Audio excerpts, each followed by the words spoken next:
marché, le maire actuel était plutôt protégé.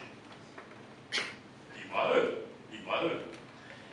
Mais ils ont qualifié ma conférence de presse de tristounette et d'amateurisme, de cadre tristouné.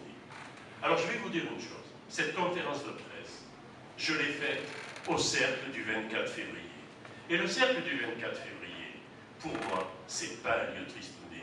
C'est un lieu où j'ai trouvé chaleur, amitié, véritable débat. Et pour le décor, qu'est-ce que j'avais au-dessus de ma tête? Il y avait encadré la déclaration des droits de l'homme et du citoyen de 1789. Alors, c'est peut-être pas bling-bling, mais ce sont nos valeurs. Et puis, j'ai été taxé d'amateurisme, et je l'accepte volontiers. Parce que si être amateur, c'est ne pas avoir participé à ces majorités qui, depuis maintenant plus d'un demi-siècle, ont toujours les mêmes pratiques, les mêmes propositions et le manque de vision d'avenir, alors oui, effectivement, je ne suis pas comme les autres qui seraient des professionnels, je suis un amateur.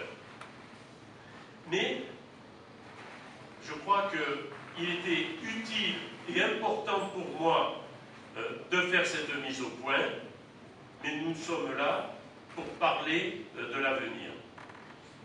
Qu'est-ce que nous voulons pour le bosser et comment nous pouvons le faire?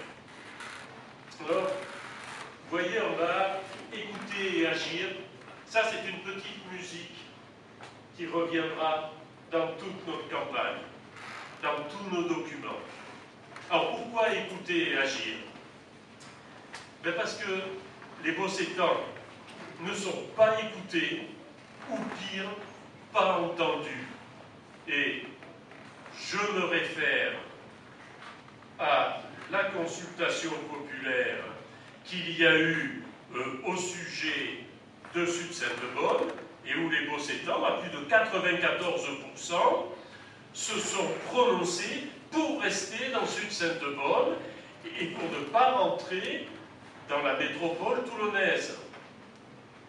Le lendemain de ces résultats, le maire sortant expliquait dans le journal qu'une majorité de Bossétans ne s'était pas prononcée contre l'entrée dans Toulon, dans la métropole toulonnaise.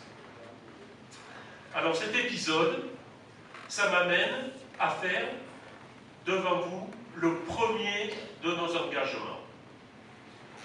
Nous allons nous engager sur une charte de démocratie locale. Cette charte de démocratie locale, je vais seulement vous en donner ce soir rapidement 3 axes. Un axe de déontologie des élus, un axe de participation des citoyens et un axe de transparence. La déontologie des élus,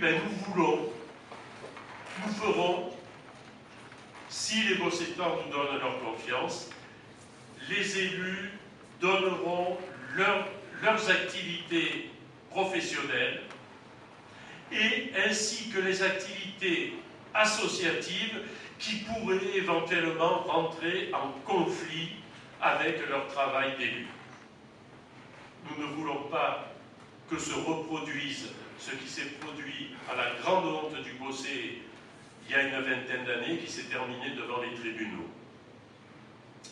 Et puis, la participation de la population. Eh bien, nous voulons que sur les projets, que ce soit dans la préparation, dans le suivi et dans l'évaluation, il y ait une participation de la population. Nous voulons une nouvelle gouvernance. Alors, comment faire? Eh bien, d'abord, en ressuscitant de leurs cendres les comités de quartier, en associant aux décisions les associations compétentes sur les différents sujets, Nous voulons également créer un conseil municipal d'ados, parce que nous pensons que nos ados ont des propositions à faire. Alors, je tiens à préciser, actuellement, il y a un conseil municipal enfant. Il est hors de question de les mettre en concurrence. Il a son utilité, mais ce n'est pas la même chose. C'est peu une force de proposition, mais c'est un instrument d'éducation à la vie citoyenne pour les plus jeunes qui est parfaitement utile. Donc, il n'est pas question de vouloir ou les mettre en concurrence ou les supprimer. Mais alors, me direz-vous, et les décisions, alors, les décisions, il n'y a que le conseil municipal qui est représentant de l'intérêt général qui pourra les prendre. Ce qui ne veut pas dire ne pas écouter les comités de quartier, les associations, etc., mais qui, par définition, représentent des intérêts catégoriels.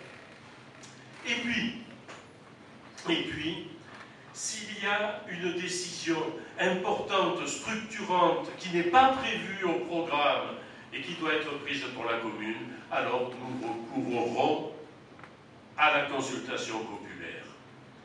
Mais la consultation des citoyens se fera de manière différente. Elle se fera dans la transparence, sans précipitation, avec débat contradictoire et l'engagement que les citoyens seront écoutés. On ne peut pas demander l'avis des citoyens et après, par un tour de passe-passe, faire autre chose. Donc ça, ce sont des engagements forts. Et le dernier engagement, c'est la transparence. Alors la transparence, bon, les citoyens doivent pouvoir connaître